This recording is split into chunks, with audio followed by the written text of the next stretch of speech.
Our hearts beat to the city streets. We began to feel the fire. We rise like tall buildings as the chemicals they take us higher. 반갑습니다. 4월 10일 목요일입니다. 오늘도 함께 해주신 여러분들께 대단히 감사드립니다. 세상을 살아나가는 데 있어서 하나의 방법, 또 여러 방법 중에서 본인들마다 선택하는 방법이 있죠. 저 같은 경우에는 나이가 들어가면서 점점 단순하게 살아보자 라는 생각을 늘 가져봅니다. 자, 늘 응원해주신 여러분들 오늘도 도움 되시기 바라고요. 첫 번째 소식부터 또 짚어보겠습니다. 한국은 관세와는 별개로 부유한 나라이다. 머니머신, 방위비 분담 돈을 더 내라 라고 얘기합니다. 도널드 트럼프 미국 대통령은 9일 현지 시간으로서 이 주한미군 등 해외 주둔 미군 감축 문제가 방위비의 분담금과 연계될 수 있음을 시사하면서 방위비 분담금 문제를 무역협상과 맥 패키지로 논의를 하겠다라고 취지를 발언하고 있습니다. 트럼프 대통령은 이날 백악관 사무실에서 집행을 하고 있고 또 진행을 하고 있는 이 행정명령 서명식을 또 했는데요. 유럽이나 다른 국가에 주둔 중인 미군을 감축할 계획이 있습니까? 라는 질문에 이것은 상황에 따라 다르다라고 말을 했습니다.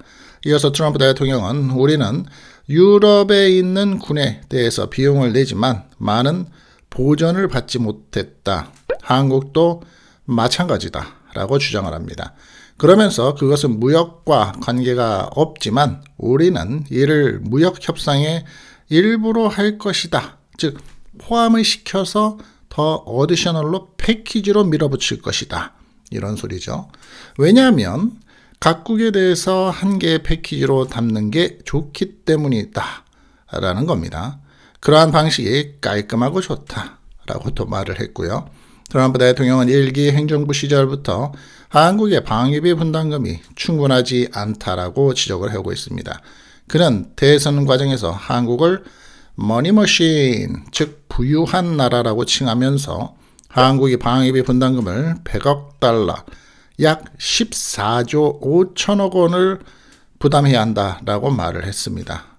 한미는 바이든 행정부 시절인 지난해 10월 2026년부터 적용하는 방위비 분담금을 전년 대비 8.3% 인상한 1조 5,192억 원으로 정하고 2030년까지 매년 분담금을 올릴 때 소비자 물가지수 CPI 증가율을 반영하는 내용이 담긴 협정을 타결했었습니다. 이게 제가 강조드리는 거는 타결을 이미 한 협정, 언제까지?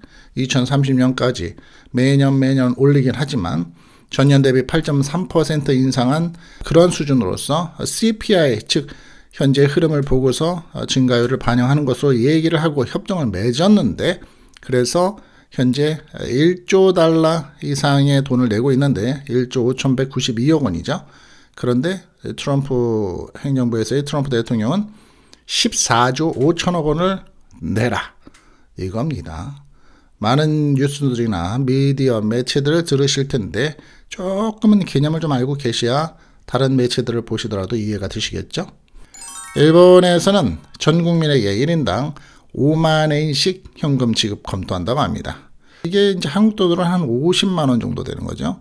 달러로는 대략 한 450불. 전 세계적으로 좀 돈이 있다라고 말하는 나라들은 이 정책을 생각하죠. 경제를 살릴 수가 있는 가장 기본적인 현재의 급선무의 단기간의 해법이다. 뭐 이렇게 얘기를 하는데 한국도 그런 얘기들이 스멀스멀 나온 지가 꽤 됐습니다. 싱가포르, 인도네시아 이런 쪽들도 그런 얘기가 있고요. 일본 정부가 전 국민에게 1인당 약 50만 원씩 현금을 지급하는 방안을 검토 중이라고 합니다. 고물가와 미국 트럼프 행정부의 관세 조치에 따른 영향을 감안해서라고 하는데요. 9일 아사히 신문 등 현지 매체에 따르면 최근에 일본 정부와 여당은 소득에 관계없이 1인당, 1인당입니다. 가족이 아니고 4만에서 5만엔, 한화로는 40만원에서 50만원을 지급하는 방안을 추진하고 있다고 합니다. 이를 위해서 관련 재원을 올해의 추경 예산으로 편성을 해서 6월에 국회에서 통과시킬 계획이라고 합니다. 자민당에서는 1인당 3만엔 이상을 지급해야 한다는데 공감대가 형성되고 있다라고 요미우리 신문은 전하고 있고요. 자민당과 연립여당을 구성하고 있는 공명당은 전 국민에게 지급하고 있는 돈을 최대 10만엔까지 올리자고 제안 중이라고 합니다. 공명당의 니시다 마코토 간사장은 지난 8일 기자회견에서 임금의 인상이나 지원금의 지급, 감세 등은 트럼프 정권이 요구하는 비관세 장벽을 낮추는 데 도움이 된다라면서 법 개정 절차가 필요한 감세 대신에 신속하게 실시한 가능한 지원금 지급을 촉구했습니다. 일본이 대규모 지원금 지급을 검토하는 이유는 트럼프 행정부의 고율 관세 여파가 단기간에 끝나지 않을 것이라고 판단했기 때문이라고 합니다. 또한 고물가가 지속되고 있어서 조기 대책이 필요하다고 판단한 것으로 보이는데요.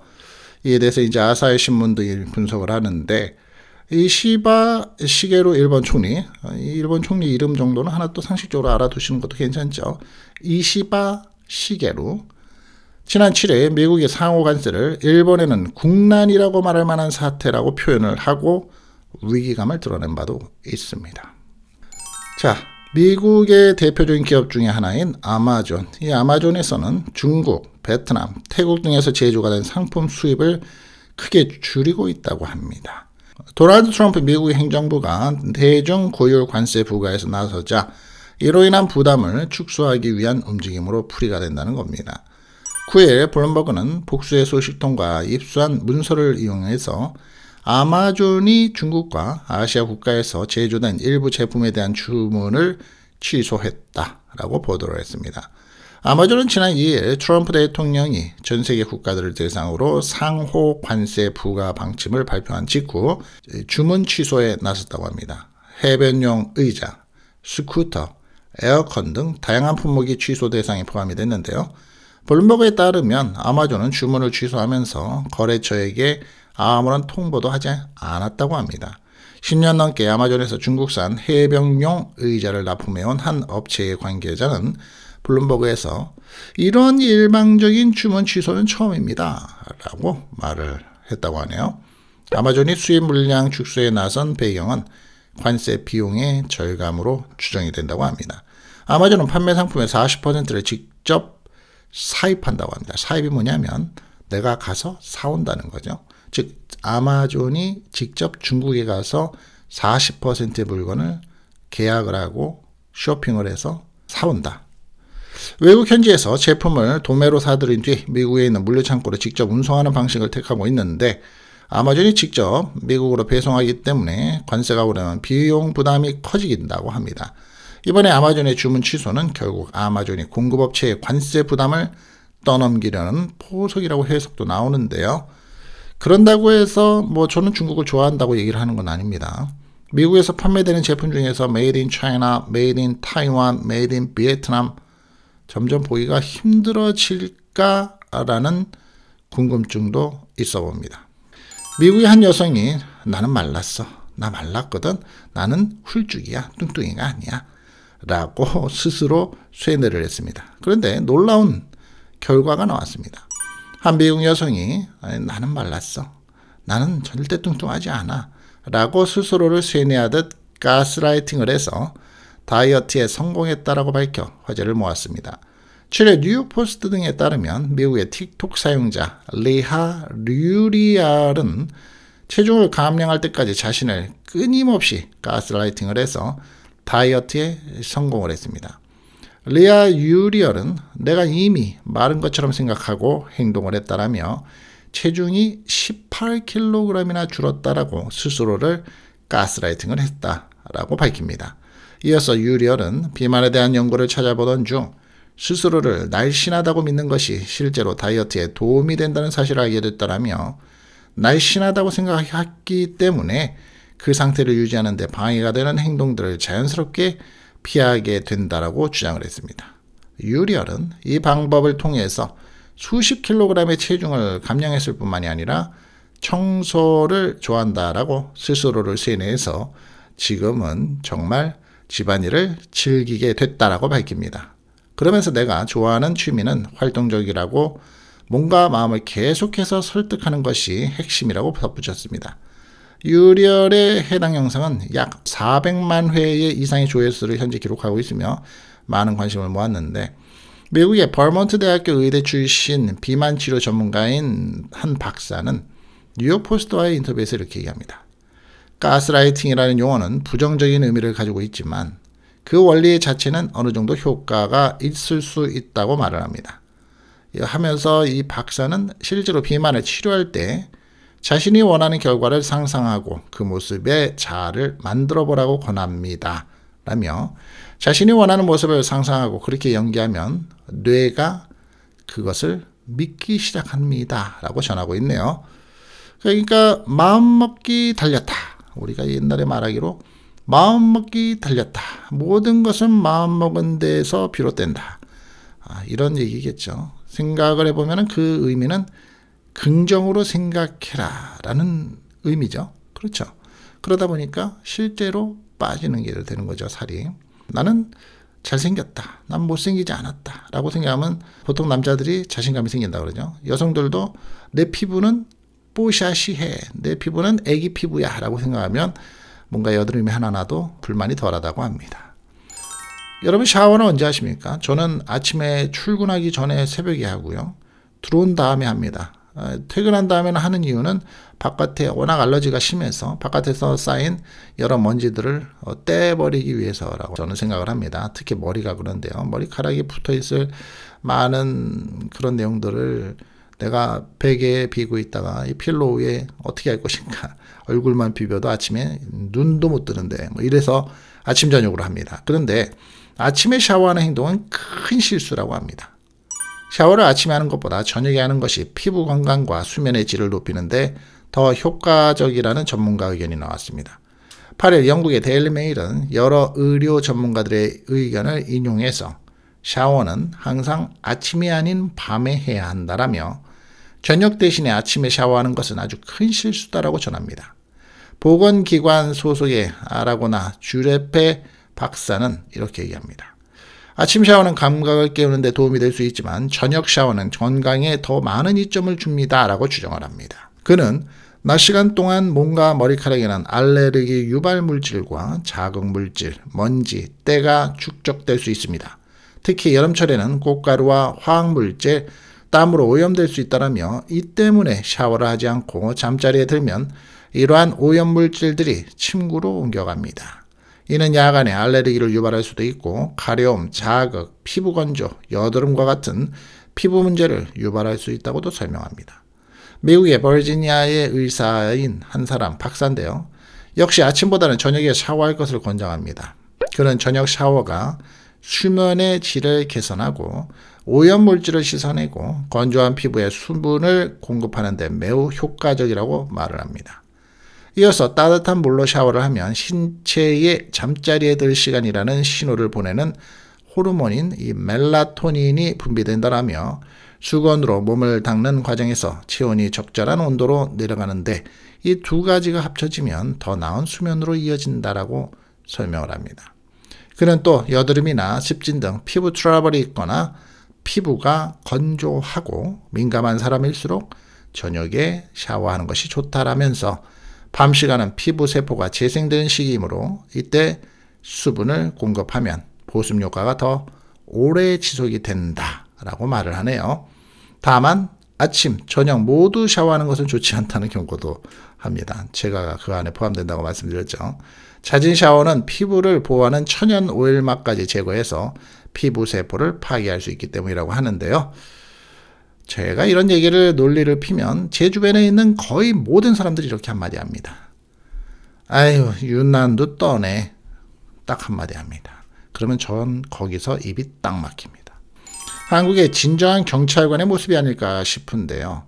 헤매는 할머니를 구한 사연입니다. 사실 이 노인이 돼가면서 나이가 먹어가면서 절대 걸리면 안 되는 게 이 치매인데 요즘에는 40, 50대 치매도 굉장히 많죠. 단기 기억상실증도 참 많습니다. 치매가 걸리면 내 인생을 내가 생각도 못하고 내 주변에 있는 가족은 정말 고생을 하는데 말입니다. 고속도로 갓길에 헤매고 있는 이 할머니를 구한 경찰의 사연이 알려졌습니다. 10일 경기 남부경찰 공식 유튜브에는 쉬는 날 집에 가는 경찰이 고속도로에서 멈춰선 이유라는 영상이 올라왔는데요. 이 영상은 지난 2월 24일 오후 1시 촬영된 것으로서 경기도 군포시 영동고속도로 군포 IC로 진입하는 램프 구간을 주행하던 경기도 안산 단원경찰서 원곡다문화 발출소의 가민수씨, 경위입니다. 경위, 37살이고요.